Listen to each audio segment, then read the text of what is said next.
Hey everyone, today I'm going to be doing a review of the Klipt appendix carry holster from Blade Tech, in this case specifically for the Smith & Wesson M&P Shield here. I'm going to be going over some of the things that I like, some of the things that I don't like, and just kind of giving you my overall impressions. So I hope you find this video useful, and I appreciate you watching. So first off, I just kind of want to give a shout out to everyone who's chosen to subscribe to my channel. I just broke 100 subscribers, so I really want to thank everyone for doing that. It's a lot, faster than I anticipated. And just to kind of give you an idea of some stuff that might be in the works.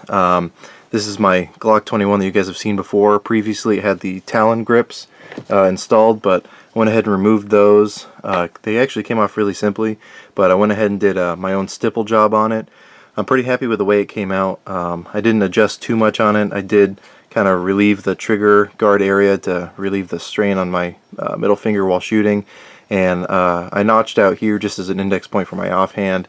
I might adjust that, make it a little bit bigger and maybe a little bit deeper, but we'll see how that goes. I'm thinking about maybe doing a series with the shield here, where I plan on doing some stippling on here, maybe swapping out the sights, and then maybe changing some stuff on the trigger. So if you're interested in me doing stuff like that, go ahead and let me know.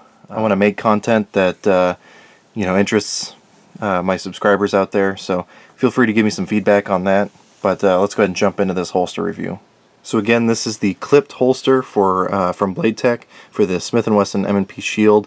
They do make a version that is ambidextrous, so you can swap the clip over to either side, and then you don't have this big guard up here.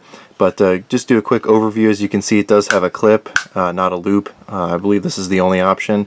And even though I'm not a big fan of clips on holsters, this one actually works fairly well. I've never had this come out as I draw it, which is a problem I've had with some other holsters. So as far as clips go, this one really isn't that bad. And then you can see that it is fairly slim. It's not super thick material, so it doesn't add a lot of width to the firearm itself. So if I slide a shield in there, it doesn't really go too much beyond the actual thickness, or even just to hold it up next to it, you can see that it doesn't really add too much width to it. Now on this, there's not a lot of hardware that can come loose on you. Really, it's only this rivet here, and then just where the clip attaches. But the construction on this seems very well done. I don't really have any problems with anything being loose on this, so it seems well constructed. And then as far as the retention goes, I'll go ahead and bring the shield back in here. The retention is very good. I can shake this all day long. I would feel confident running with this holster or anything like that, and not worrying about the firearm coming out accidentally.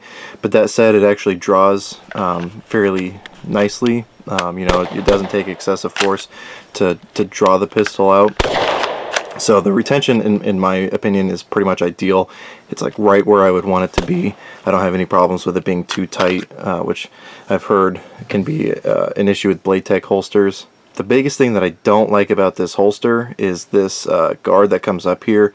It does provide a barrier between the pistol and your body if that's something you're looking for. It does come all the way up and protects you from the kind of sharper edges on the rear sight here.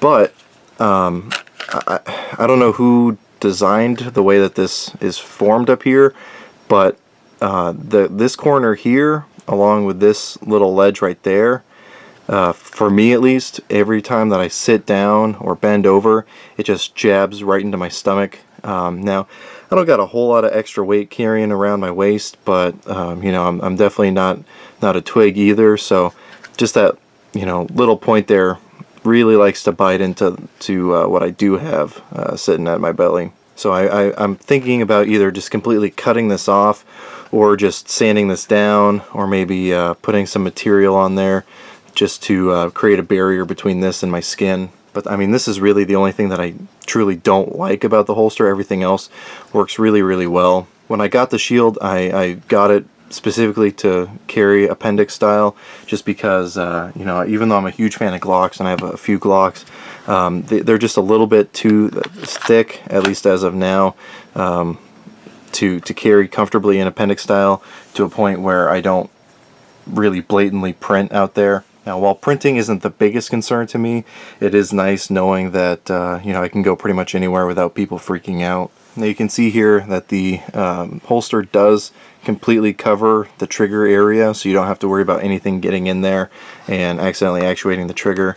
And as you can see here as well, while it does cover the entire trigger area, it doesn't really interfere at all with being able to remove a magazine while your pistol's holstered, or it doesn't get in the way of getting a good high-tang grip when you're drawing your pistol out. So I would say overall I'm pretty satisfied with this holster.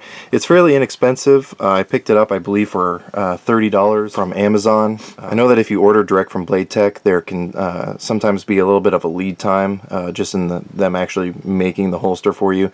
So I know if you go through a third-party company, a lot of times you don't have to worry about that wait time at all. Like I know Optics Planet or even just Amazon, you can get these holsters right away, which is good for me considering that I'm a big fan of instant gratification. I don't like waiting for my products, which is one of the reasons that I got the Shield with the thumb safety. Originally I didn't want a thumb safety, but given that I'm carrying this appendix style, it is kind of nice having that little added safety feature and a little bit of extra peace of mind when I have this pointed at my junk. Now, one thing I'll mention as well is you'll notice up here with the clearance on the sights that you do have some excess space there. So if you do plan on adding aftermarket sights, you don't have to worry too much about it being able to clear in the holster. I plan on eventually putting excess big dots on here, so I know that I don't have to worry about doing any alterations to the holster itself in order to be able to get the sights to clear the holster, which is a good feature. So again, overall, I like this holster a lot. I wear it daily, and it's nice having a slimline pistol like this in conjunction with my Glock 19, just because if I'm in a place where I don't really feel comfortable with printing, I can just take my Glock 19 out and then just have this on me. So this, I don't have to worry about really printing at all, and it allows me to still have at least one firearm on my person at any given time. So this has definitely made me a fan of appendix carry as a whole, but I know there's a lot of different companies that make appendix holsters. For example, I have a NSR tactical holster for my Glock 19, which also fits my Glock 26, which I use for appendix carry occasionally. But again, just with the thicknesses of the frame, it really makes it difficult to fully conceal those. But if you're in the market for a appendix carry holster, I really think that the Blade Tech Klipt holster might be a good option for you. Again, I might even look into the one that it has the ambidextrous clip on it, which the clip then attaches in this area here, and then you can transition it from one side of the pistol to the other. Now I know they make this holster for a bunch of the different kind of mid to small frame pistols, from SIGs to Glocks, like Glock 42s, also the Glock 19 and 26, obviously the Smith & Wessons, and I believe even some Rugers. And so if you're wondering, I'll go ahead and put a link to the website below so you can take a look to see if they have the specific holster that you're looking for. And I know Blade Tech also has a really wide variety of holster styles in general. So if you're looking for duty holsters, outside the waistband holsters, mag pouches, or anything, they do make a lot of those products. And they make them at a very reasonable price. So I hope you found this video useful. If you have any questions, comments, or concerns, go ahead and leave those in the comments below. I'm anxious to hear what you guys think or some other holsters you might recommend. But I appreciate you watching, and I hope you got something out of this.